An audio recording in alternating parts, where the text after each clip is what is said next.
ubabuyile ecaweni lecawa siyenzele wena ukuba khange uye ecaweni ungiyena muntu esiyenzele yena lecawa icawa yabantu abangacawiyo iyaqala kingoku Icawa yabantu abangacawiyo iyaqala namhlanje. Nkonza ngoba le icawa yabantu abangacawiyo sithabatha ithuba ke siyibulise kumntu wonke osibukeleyo ngale njikalanga yanamhlanje sibulise kumntu wonke osimameleyo ngale njikalanga yanamhlanje kwindawo zonke nisibukeleni kuzo nakwiindawo zonke enisimamele nikuzo siyanibulisa bazalwane. Igama lam ke ndingusihle wakabonana ndiyembidedwa ke ndihamba nalo mkhosi Bawoma ngithatha ithuba ke ngibulise kumama udade ubhuti osiso nakontanga ndinake wonke ke umuntu osimameleyo namhlanje ngelihlelo lokuvukela uthi uKristu. Igama lam ke ndingu-Anele wakamguni sithemba ukuthi sohlala sengeke kufikele ala xesha lethu lokugoduka bawo. Ke bawo masikhawuleze ke bawo sivule inkonzo yethu namhlanje ngomthandazo. Masithandazeni ke yisiwe Nkosi yethu enguYesu Kristu, Thixo wethu othandekayo, Thixo onamandla amakhulu. Sibulela Thixo wethu olungileyo ukulondolozwa nguwe. Sibulela Thixo wethu olungileyo impatho yakho enhle, Thixo wethu othandekayo. Sibulela Thixo wethu olungileyo uthando lwakho. Sibulela Thixo wethu olungileyo inceba yakho. Sibulela Thixo wethu olungileyo ukubana usinikile inyweba, Thixo wethu olungileyo ukuthi sibizwe ngokubana singabantwana bakho, Thixo wethu othandekayo. Thixo wethu ke ngale mini yanamhlanje, Thixo wethu othandekayo, sisondela kuwe, Thixo wethu othandekayo, sizisa Thixo wethu olungileyo inhliziyo zethu phambi kwakho, Thixo wethu olungileyo, sizisa Thixo wethu olungileyo konke, Thixo wethu olungileyo esijijisana nako, Thixo wethu olungileyo. Xana Thixo wethu olungileyo uza kungena, Thixo wethu olungileyo eYerusalema, Thixo wethu othandekayo, ukhweli esile, Thixo wethu olungileyo. Sicela ke Thixo wethu olungileyo unyathele phezu kwethu kwemithwalo yethu, Thixo wethu olungileyo. Sicela ke Thixo wethu olungileyo unyathele Thixo wethu olungileyo phezu kwezinto, Thixo wethu onamandla amakhulu esingakwazi ukuthi sizilwele thina, Thixo wethu othandekayo. Sicela ke Thixo wethu olungileyo, Thixo onamandla amakhulu ungene Thixo wethu olungileyo emakhayeni ethu, Thixo wethu olungileyo. Sicela ke Thixo wethu olungileyo ukhulule, Thixo wethu olungileyo apho Thixo onamandla amakhulu kubotshwe khona, Thixo wethu olungileyo. Siyathandaza ke Thixo wethu olungileyo, Thixo onamandla amakhulu, Thixo wethu wasezulwini ukuthi Thixo onamandla amakhulu yonke into esizothi siyenze kule nkonzo, Thixo wethu othandekayo, ibe ithamsanqiliswe ngegama lakho, Thixo wethu olungileyo. Siyathandaza ke Thixo wethu olungileyo, sisondeza amakhaya onke, Thixo wethu olungileyo amamelayo. Sisondela Thixo onamandla amakhulu bonke, Thixo wethu onamandla amakhulu abantu bemamele, Thixo onamandla amakhulu benenyembezi, Thixo wethu olungileyo. Siyathandaza ke Thixo olungileyo, sikunika udumo, sikunika imbeko ngoba zonke ezo zinto zikufanele ngoKristu Nkosi yethu. Amen. Amen. Bawo wethu osezulwini, mani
ke bawo masibulele ngokuba usivulele lenkonzo yethu yanamhlanje ngomthandazo.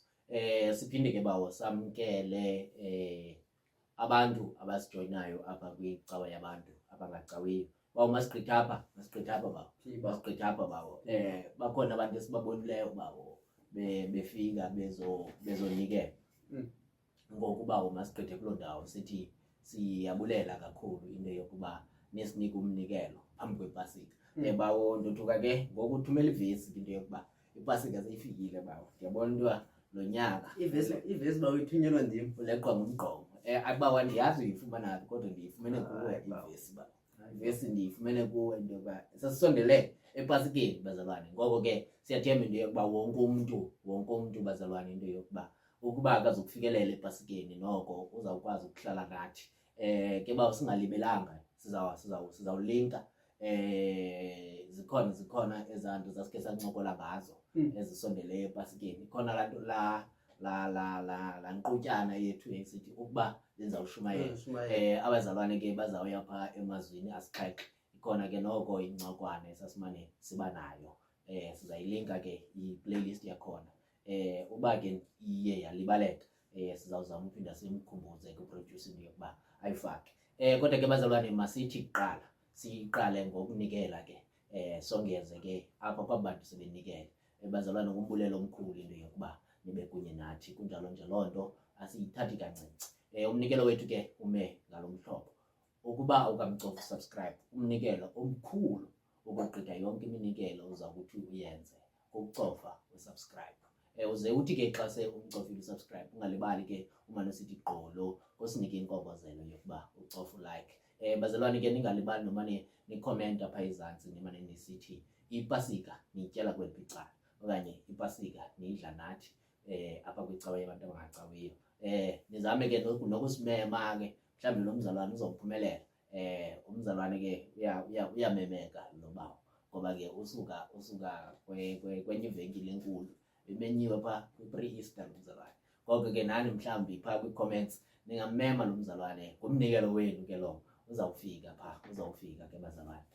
Nkosi kakhulu ke bawo sizawuyaphi ke ngoku xa sisiya emazweni. bawo you are selling myself uyandithengisa Bawo kodwa ke ningalibali ummema lo mzalwane. bawo phamba siye kule ndawo Sithi makiwe makuyiwe kuyo bawo phamba kuyo kule ndawo kuyo bawo. Xa kungenwa esixekweni bawo xa kungenwa esixekweni okay. abefundisi bangena nohunduza bawo. Izinja bawo azazi mhunduzo bawo. Zingqale emntwini zikhonkothe. Ndicela ukubuza ke ebafundisini bayigqotha njani inja emhunduzweni? Hayi dad. Bayigqotha njani inja xa isiya kuyo? Hayi ke bawo. Kodwa mna ndinento ethi banayo nento yobalekela emarhamente. Abafundisi babathembe kakhulu amarhamente kanti amarhamente akumelanga akhuselwe ngabafundisi. Hayi bawo ndinqwenela nje uqonda xa ebaleka ngoba xa ubaleka ikhona laa nto uyithethayo xa ubaleka inja. Okay bawo yithi loo nto kulaa nto sisandosuka emnikelweni. Umnikelo wakho uzithathe le clip uthi uyithumele pha kumfundisi wakho aze umfundisi xa ikuphendule into yokuba uyigxotha njani ibhale pha kwi-comments. Masiye ubala xa isiza inja uyigxotha njani inja. Ndonqena ubize omnye umfundisi bawo. Ndonqena ubize omnye umfundisi bawo wayigxotha inja. Ndonqena usikwa bawo. Bawo ukhona le mzalwane wayigxotha inja eseqongeni. Ezindlini uyamkhumbula bona? Hayi uyamkhumbula wagxotha inja eseqongeni. bawo ziye kugxotha inja. Ziyogxotha inja. sekugxothe inja kodwa nizilumkele izinja Izinja apha kule miwunduza. ilizwi lethu ke bawo okanye sicela abantu bethu basilinde le ncwadi yokubhala ngumvangeli ugqirha uLuka isahluko sesiya sika 19 ivesi leya ka 31 uLuka chapter 19 verse 31 emveni ke kwale ingoma.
Masifumane ke ilizwi lethu lanamhlanje libhaliwe kwivangeli engcwele ngokubhala nguLuka ngesahluko se-19 kwevesi yama-31.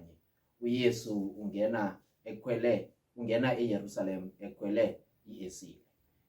uLuka chapter 19 verse 31. uYesu ungena eYerusalem ekhwele iesile. Sawuqala phakathi kwivesi yama-28.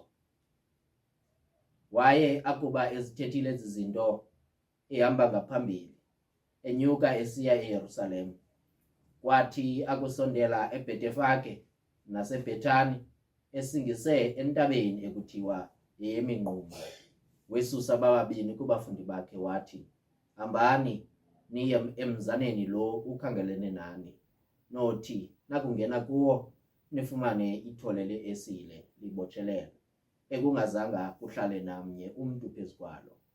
Likhululeni nilizise. Nakuba ubani uyanibuza esithi, yini na ukuba nilikhulule, nothi ukuthetha kuye liyafuneka enkosini. Eli lilizwi lenkosi eliviwa ubumnyama bubaleke. Makasikelele uThixo ilizwi okufundwa kwalo ngoYesu Kristu inkosi yethu, ngoku nangonaphakade. Amen. Amen.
Nkosi ndithembe wena mandingaze ndidaniswe.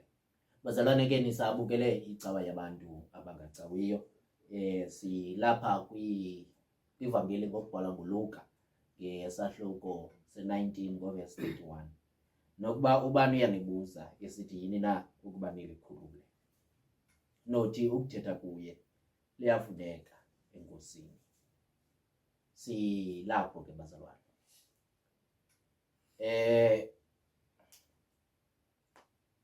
Bawo ke kubalulekile into yokuba sinothe ukuba unyaka lo uphelile, kodwa kwangaxeshanye bawo sinothe into yokuba emehlweni abantu abaninzi unyaka usaqala ngale ndlela yokuba kusekho abantu kulo nyaka abajonge into yokuba lo nyaka angangapheli kungekho nto itsitsayo. Ngoko ke xa isenguMatshi ngoku, amathemba ebantwini sele ekhona. Unyaka ke khawuleza uphele kubantu abanento yokwenza, ngoba bona bayayazi into yokuba bekumela benze into ethile ngeli xesha. Kodwa abantu abanethemba ingangathi uzawuthi efika uJuni ibe noko ikhona into ebonakalayo. Kodwa ke bawo liyafuneka enkosini.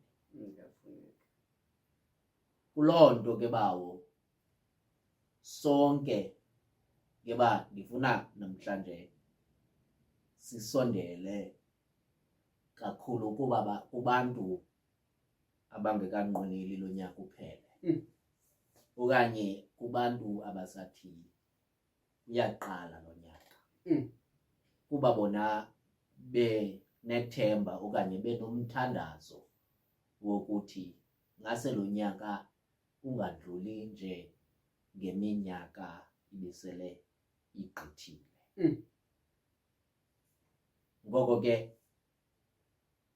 apho uYesu uthetha ngeesile, mhlawumbi ke ukuzama mhlawumbi ukusondela kuloo nto uzawuzama ukufanekisa abantu kwakunye neesile. Kodwa ke eyona nto engathi yavezwa apha ekungazanga kuhlale namnye umntu phezu kwayo, ndinako nokuqiniseka okanye ndiyafuna ukuqiniseka into yokuba abantu bale lali yaseBhethani okanye naseBhethefage babelazi ixesha lokukhululwa kweli esile, okanye babelazi ixesha eli esile elifanele into yokuba liqale ukusetyenziswa. Mhlawumbi yile nto abantu bendawo babesalibophelele eli esile, ngoba bathi xa belijonga balibona into yokuba eli esile alifanelwanga ukusebenza. Le nto ithathe umntu wenye indawo, bantwana bahle bakaThixo, azobona into yokuba eli esile limele ukukhulula. Mhlawumbi bazalwane, eyona nto esingayiqapheliyo kukuba ngamanye amathuba bawumnguni abantu abasaziyo bayakwazi nokusicingela kakhulu, kude ukusicingela kwabo kube kuko kukusibangela singakhululeki. Sikhe sive ke nabazali aba bethu, sele singawo la madoda esingawo, thina sizibona into yokuba singamadoda, kodwa kuthi kwakutshona ilanga kube kunetha imvula, mhlawumbi uve umzali esithi umntwanam azuba uphi. Bantwana bahle bakaThixo, kule ndawo kuyo kube mhlawumbi kujongwe nakuwe mhlawumbi uba mhlawumbi usemsebenzini kube kujongwe wena into yokuba icebo lizawuthini lizawuphuma apha kuwe, kodwa abantu bakowenu nabantu abakwaziyo nobuthathaka bakho ngaba bafuna ukuthi umntwana ngoku makabuye ngoba akakwazi ukumelana nehlabathi. Mhlawumbi bawumnguni abantu beli esile, abantu abahlala kulo mzi uneli esile babelazi eli esile into yokuba libuthathaka. Bantwana bahle bakaThixo, umntanam akanawuphuma ayirhawutini. Bantwana bahle bakaThixo, ngoba lo mntwana usebuthathaka akazukwazi ukumelana nale meko. Mhlawumbi ngamanye amathuba bawumnguni izinto ezisibambayo iba ngabo nabantu abasithandayo. Bantwana bahle bakaThixo, loo nto ayithi masibacaphukele okanye masibanqalele, kodwa ngenxa yokuba bayasazi iziphene nezigqitho zethu. Bantwana bahle bakaThixo, ngoko bazama ubane besikhusela. Mhlawumbi ele esile bawumnguni ngekudala lisebenza ukuba belikwelinye ilali. Bantwana bahle bakaThixo, kodwa abo bantu bebelikhulisa bebezama into yokuba kufika ixesha elifanelekileyo ukuze likhululeke. Mhlawumbi ngamanye amathuba bawumnguni silinde lo xesha lifanelekileyo. Bantwana bahle bakaThixo, singaphumi okanye singashukumi kwindawo esikuzo kuba usithi hayi mna into ethile andikakwazi ukuyenza. Bantwana bahle bakaThixo, mhlawumbi bazalwane eyona nto ebalulekileyo kukuba siphakame kwindawo esikuzo nokuba sinayo i-experience. Bazalwane lo msebenzi ozokwenziwa leli donki ngumsebenzi omkhulu lo. Bantwana bahle bakaThixo, eli donki eli lizawukwaziwa zizizwe ngezizwe. Bantwana bahle bakaThixo, umhlawumbi ukuba aba bafundi bakaYesu bebenofika kulalali bayichaze into ezakwenzeka kweli donki, bebezawukhangela abantu abanayo i-experience okanye bebezawukhangela amadonki akwaziyo. Bantwana bahle bakaThixo, ukuthwala imithwalo kuthiwa eli liyaziwa, kunjalo nje lithemba lelali. Thathani lona madoda. Kodwa bazalwane uYesu ayingoYesu wamandla elali. Bantwana bahle bakaThixo, kodwa uYesu ayingoYesu wamandla okanye we-experience yabantu. Bantwana bahle bakaThixo, ayingoYesu lo wabantu abafundileyo, uthatha ezi zidelekileyo. Bazalwane, akhona amadonki, akhona ama-esile bawumnguni aqheliweyo apha, akhona ama-esile ekwaziyo into yokuba ikhona ingxaki phaya emfuleni, sidinga uyitsala, kuthathwe wona kuziwe nawo, eli libekwe phaa ngoba lona alazi into. Namhlanje sizothi uYesu ufuna abo bangazinto. Nkosi yami. Ngeba bawumnguni ndizama ukuthi wena mhlawumbi awuzange wafumana umsebenzi, umele into ethi andikwazi ukuqeshwa mna ngoba nayo i-experience, kodwa namhlanje uthi uYesu ukufuna unjalo. Bazalwane, ukuba sinokujonga loo nto bawumnguni, ukuba sinokujonga abantu abanamava, akukho mntu unokhula. Bantwana bahle bakaThixo, ukuba sinokujonga into yokuba ibingumama ukwazi ukwenza le nto, yawuhlala inguye naphakade, kodwa uthi uYesu nawe ungenamava unjalo, uyafuneka enkosini. Hayi mna bawumnguni, ndiyasifikela apha ecaweni. Bantwana bahle bakaThixo, kunjalo nje andikayikwazi nokuyifunda kakuhle iBhayibhile abesithi uYesu myeke lo ushumayele ilizwi lokugqibela. Bantwana bahle bakaThixo, ndifuna wena mna.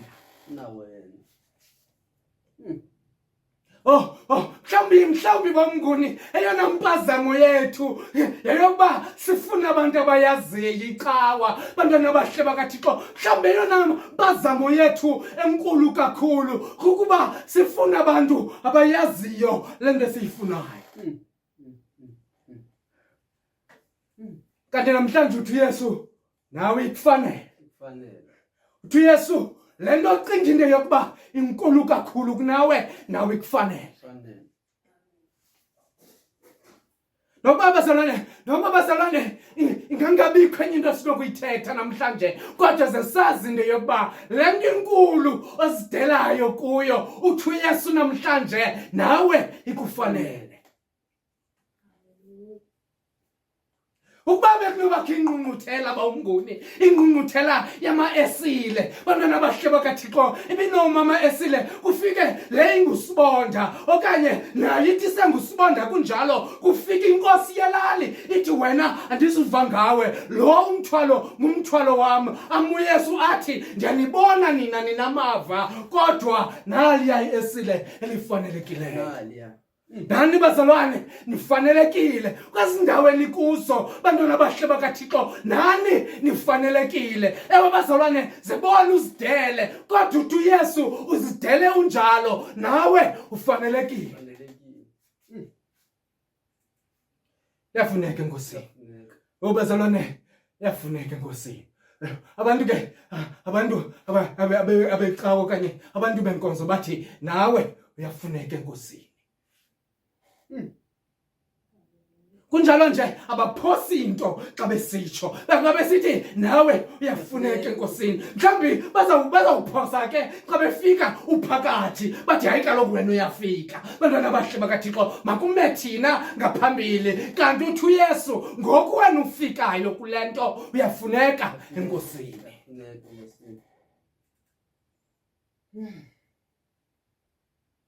Bazalwane zange wawubona umnyango wasemsebenzini, kodwa nawe uyafuneka Nkosini. Awuyazi nokuba mhlawumbi sekwatshintsha indlela ekuaplaya ngayo bamnguni, kodwa namhlanje nawe uyafuneka Nkosini. Wagqibela ngokuya kwakusiwa kwabani, ibhalwe ngesandla isivi, awuzange wawubona umsebenzi, kodwa uthi uYesu namhlanje nawe uyafuneka Nkosini. Ilishwa lethu bamnguni, ilishwa lethu lukuba emveni kweminyaka eyi-35 urhulumente akasakuboneli into, bantwana abahle bakaThixo, ukuba awusafunanga umsebenzi kuzawuba nzima ngakumbi. Kodwa ke bazalwane namhlanje sizokuthi nawe uyafuneka Nkosini. Bazalwane sele kunjalo bamnguni, sele kunjalo bakhona noba baligcuntswana, bakhona abantu abafumana umsebenzi sebefike nakwi-40 years, umntu abona amandla kaThixo, noba itorhwana nje elincinci, kodwa abona into yokuba naye uyabonakala kuThixo. Ngeba bazalwane ndithi nokuba imeko zithi wena ubopheleleka, bantwana abahle bakaThixo, mhlawumbi eyona nto ikubangela lingakwazi nokuya ndawo esile bamnguni kuba libophelelekile, bantwana abahle bakaThixo, noba intoni le ikubangela ubopheleleke, yanga namhlanje uzungalahleki lithemba, ngoba uyafuneka Nkosini.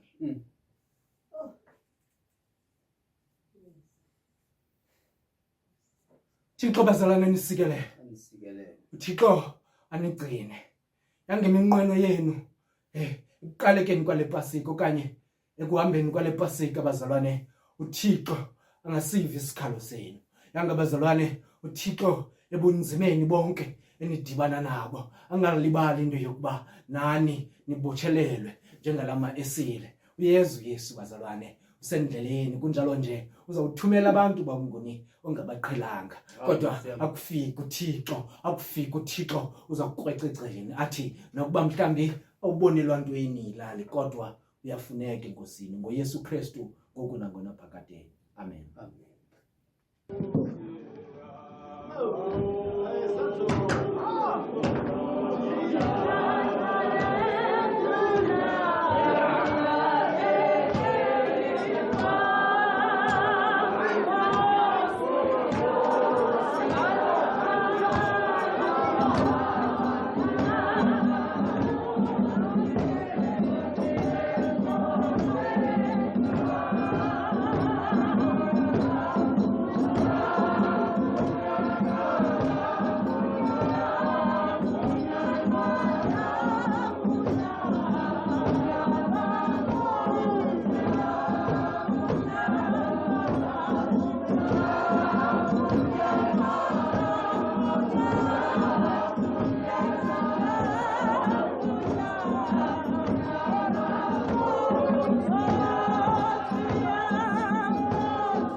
bawo bawo siza kuwe ke ngoku bawo siza kuwe bawo.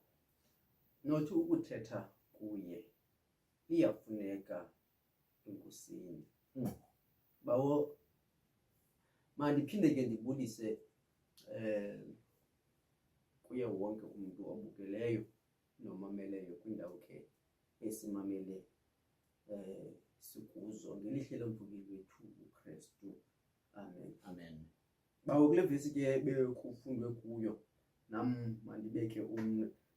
Bawo phambi mandishumayele mani okanye phambi bandinqine ndiyacela bawo xa kuphela le episode undikhumbuze bawo undikhumbuze bawo ndikubalisele enye ibali lomnye umzalwane bawo.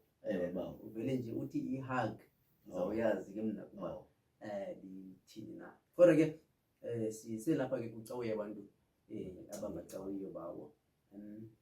Manditsho nam ndithi liyafuneka enkosini. bawo.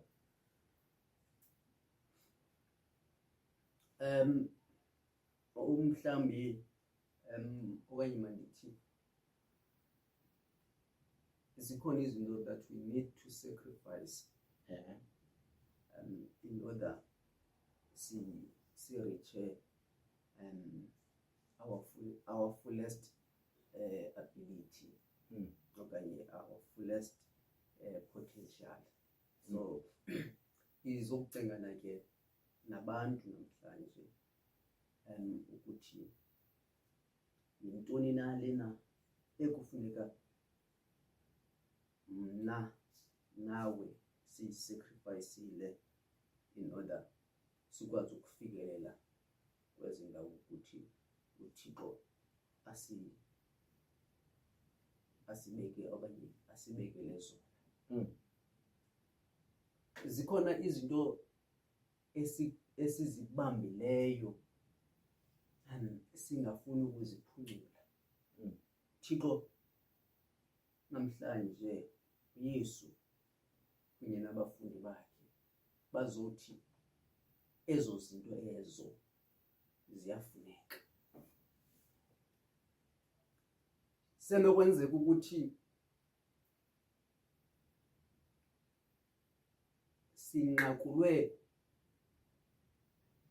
zizinto zamakhaya ezithi kwana sihamba siphelele kule ndawo sikwazi ukugqitha. Bawo Akekho umuntu onokugqitha kule ndawo. Ikhona imali ingekho, ikhona ingqondo ingekho, kodwa akekho umuntu onokugqitha kule ndawo.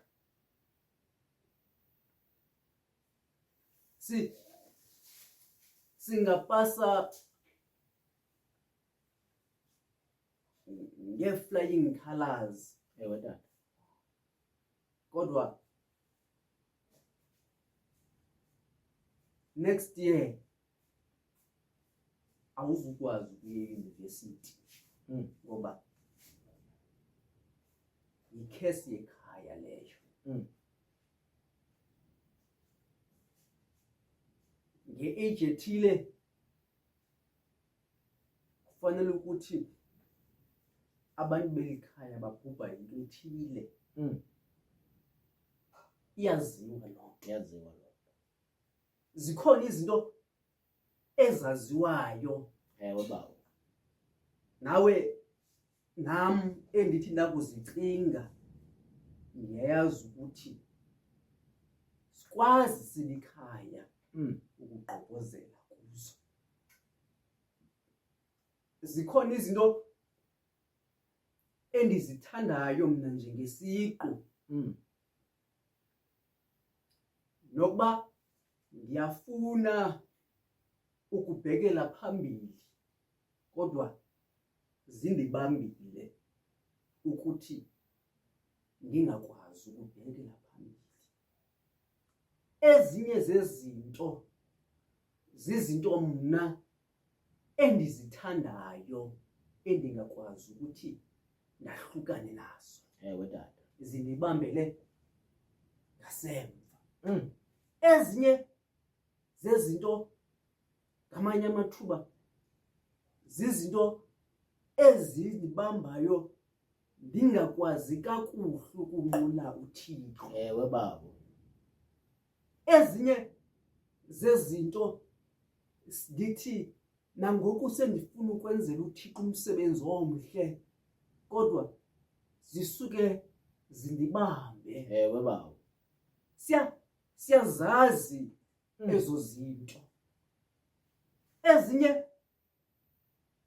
ndithi nangoku sendingangathi ndihamba ndibheka phambili. Ewe baba. Kodwa zisuke ezo zinto zindidonsele ngasemva. Kwaye ezinye zezinto zisuke zangangathi ndim ukuba andiyenzanga loo nto. Ndiyafumanisa ukuthi ikhona into endingayenzanga namhlanje. Kodwa namhlanje sizokuxelela ukuthi makhe sincame ezo zinto. Ewe baba. Ngoba ziyafuneka enkosini. Zikhona indawo esibekelwe zona nguThixo. Zikhona apho indawo akanye asidekela isithebe phambi kwababandezeli bethu Thixo. Kodwa singakwazi ukuthi sifike kuloo ndawo ngoba zikhona izinto ezisijikelezisa wandawo esithi sifuna ukubheka phambili singqunge ngoba zisibophelele namhlanje. Kodwa namhlanje kuzothethwa neziqu zethu, kuzothethwa nathi namhlanje ukuthi ziyafuneka enkosini ezo zinto. Bantwana bahle bedinga masizikhulule noba ngubani othi uyabuza ngoba iza kuba khona imibuzo ethi bana uzokuphila njani ngaphandle kwento ethile, uzokwenza njani ngaphandle okanye into ethile ingenzekanga, uzokwazi njani na ukubheka endaweni ethile ingekho into ethile, uzokwazi njani na ukuthi bantwana bahle bedinga ubheke phambili ungenayo into ethile, uzokwazi njani na ukuthi ube nalanto kufuneka uqale uhlanganise leya naleya kwenzela ukuthi kuphume leya. Awunayo leya bantu bahle bedinga lena ucinga unayo ayiphelelanga bantu bahle bedinga ikubambe lonto uthi sowufuna ukubheka phambili ungakwazi ukubheka phambili ngoba uboshelelwe lichena. Namhlanje ke sizokukhulula lowo machena bantu bahle bedinga uba ukhona othi bahle bedinga abuza ukuthi niza kulithini na zenumxelela ukuthi liyafuneka enkosini. Iza ke lezo zinto zikuxakileyo kuThixo namhlanje, iza nezo zinto zikusokolisayo kuThixo namhlanje bantu bahle bedinga uyazazi izinto ezikusokolisayo nam ndiyazazi izinto ezindisokolisayo kodwa namhlanje kudingeka ukuthi sinyaniseke kuthi kwenzela ukuthi uThixo azokwazi ukuthi asincede ngokwethu. Ezinye izinto azinamama wasenesto, ezinye izinto bedinga azinamfene engakulalisiyo, ezinye izinto ezibangela ukuthi singabheki phambili bedinga zizinto esiqhagamishelene nazo thina bedinga. Umhlambi ngamanye amathuba inganguye umona, umhlambi ngamanye amathuba bedinga ingazi izinto zekhaya, umhlambi ingalikalilo ikhathi nezinye ke izinto, umhlambi kwenye ixesha ingazizo nesubstance esithi sihlangane nazo ezisithi zisibambe singakwazi ukuthi sibheke phambili. Kodwa namhlanje sinika ithuba elithi ziyafuneka enkosini bana bahle abathandwa lizulu. Umhlambi uyayazi nawe into ekusokolisayo bedinga uthi sowufuna ukuthandaza uba unayo lonto bedinga inhloko yakho iza kuqhekeka ude ubone nomthandazo ingangathi lona awuzusebenza yakho. Kodwa namhlanje sizokuxelela ukuthi lonto ikusokolisayo iyafuneka enkosini. Umhlambi wena uyithatha lonto ingangathi nguThixo wakho bedinga kodwa namhlanje sizokuxelela ukuthi iyafuneka enkosini.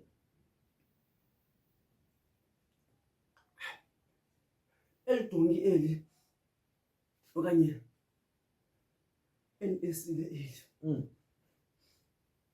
bangekho nabani owayithi wayikhwela phezu kwalo. So loo nto leyo iyenza ibe lidonki elixabisekileyo apha. Baba. Ibe lidonki umhlawumbi bana bahle bedinga elithandwayo elide mhlawumbi liziselwe nokutya bana bahle bedinga apha ikokoswe kungafunwa nabantwana abazonga ngathi badlala ngalo bahle bedinga. Kodwa namhlanje umhlawumbi mzali bahle bedinga umntanakho umkokosile ingangathi awufuni abanye okanye awufuni ihlabathi eli limonzakalise bahle bedinga.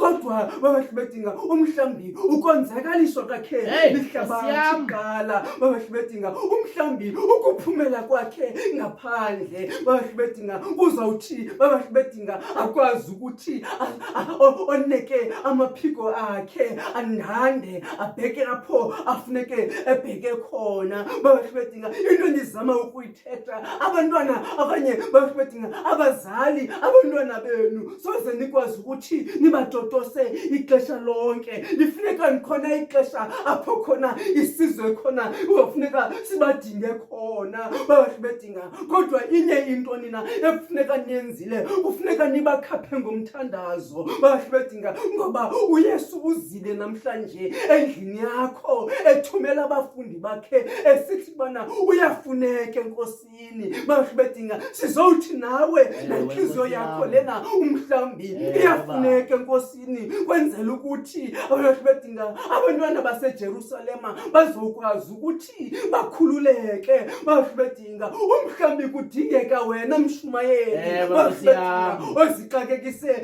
ngezinto ezingenamsebenzi zephakade ozixakekise bahle bedinga ngezinto esizokuhambe ziphela apha emhlabeni. Umane usithi ndizoyeka uPasika ezayo bahle bedinga ifika iPasika ezayo bahle bedinga ube uzixakekisile ukubambelele kwizinto zeliphakade. Kodwa namhlanje sizokukhulula kwezo zinto sisithi uyafuneka enkosini. Nkosi yami.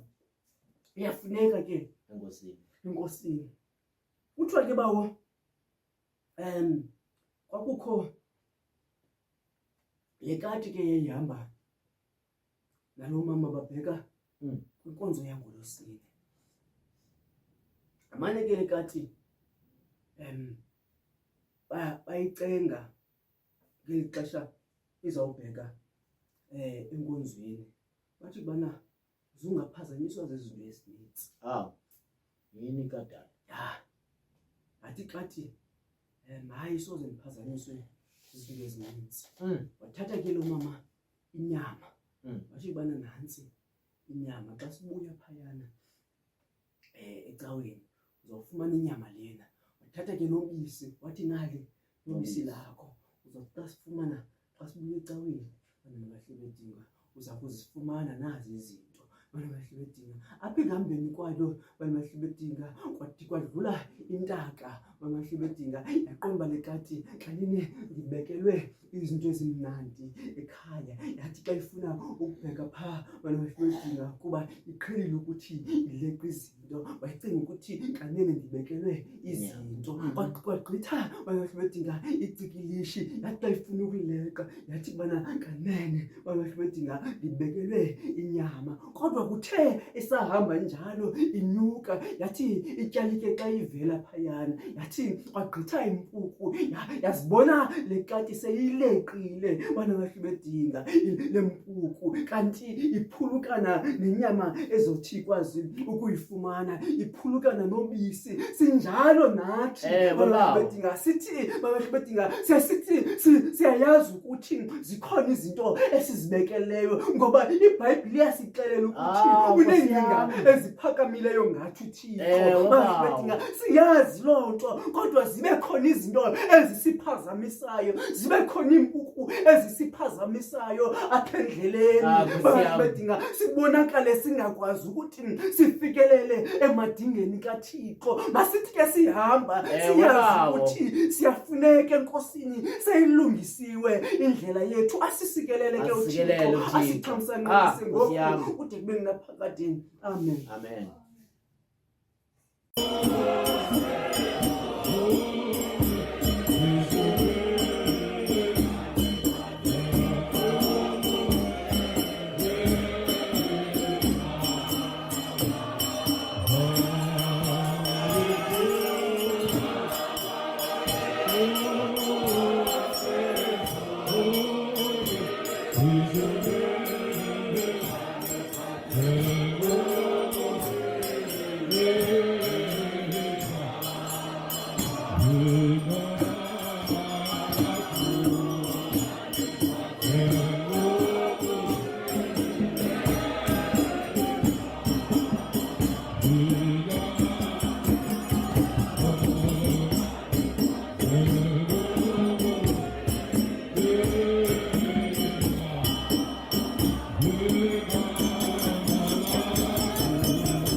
bawo bawo into zokuqala bawo bawo masinikele bawo bawo siyacela ke umuntu ongeka-subscribe subscribe uba so-subscribe leke ungacofa alaqhosha lika-like uba uzibhaqe nge-mistake ke mhlawumbe sowulapha bawo ungasore ucofa uqala ngo-like then usubscribe ke ngoku ungasebenzisa ke nala ndawo yokukhomenta phayana uchaze ukubana usibukele ukweyiphi na indawo kwindawo ke esihamba kuzo bawo zalwane singatsho ukuthi icawe yabantu abangecaweyo iyafumaneka ku-YouTube ibhexeshwa ngulo mzalwane wakabona ngamanye amathuba ke uyawumane umbhaqa ehamba nam kuleyo inkonzo yomlomo ungayicofa ke nala qhosha le-notification bell lukukhumbuza ukubana icawe yabantu abangecaweyo iyaqala xa soyicofile ke i-notification bell ungavele ke umshirele umamakho umakhulu udadobawo nabanye ngabanye kwi-platforms ke abafumaneka kuzo bawo bawo ubuthe mandithi ke bawo ihug ubuthe mandithi ihug bawo yebawo masibalumkele bawo abasisi nezihug especially xa siza kushumayela bawo especially xa siza kushumayela nenzani kanti lo mzalwane bawo zalane nenzani lo mzalwane bawo umenyiwe ke kwenye indawo ukhaphile ke lo mzalwane ufike ke menywe ke ndingumntu ke mna ke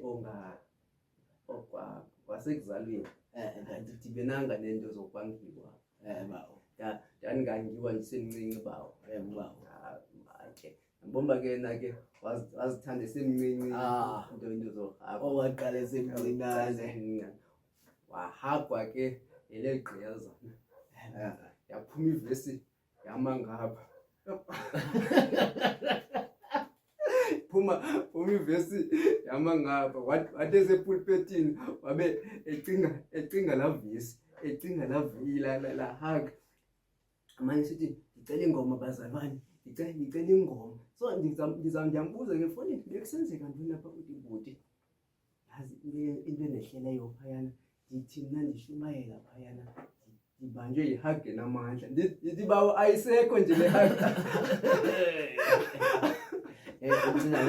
nala hug lo mzalwane nenzani kanti uthi bawo ndicinga le hug namandla ndithi bawo nje ingesekho uthi hayi bawo ngamandla kaDelila kaloku wona nangona uDelila engesekho nje kodwa amandla akhe ashekile apha kuwe hayi bawo yabona ke ngiyona nto inobangela ukuthi ndingayifumani hug then nawe ndiyakucebisa ke bawo ke menzama ukuthi kuba ke sizawuphuma ke bawo kuba ke bawo sisondele epasikeni abantu bazavaninzi bawo mhlawumbe umuntu uplaniwe bawo kodwa ubalekele kude ubalekele kude bawo ungathi umile phayana eqongeni bawo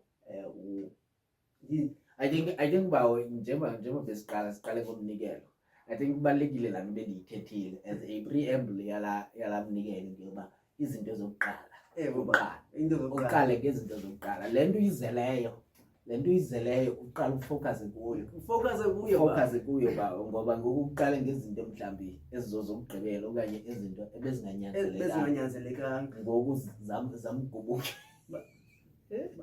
bawo zilumkeleni haka wethu budlala Delila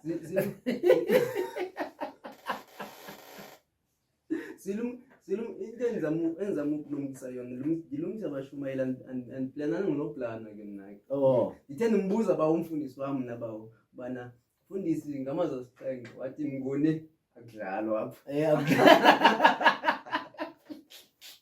aya ngone cinga i-content le ngone akudlalwa apha amanye udlala apha ndithi yo awona udlala apha umane ulumkisa abantu bazalwane basivalele uvevele Nkosi yethu Yesu Kristu uthando lukaThixo ubudlelwane bomoya ingcwele bungahlala kuthi sonke idibuye inkosi ngoku nangonaphakade amen Amen, amen, amen.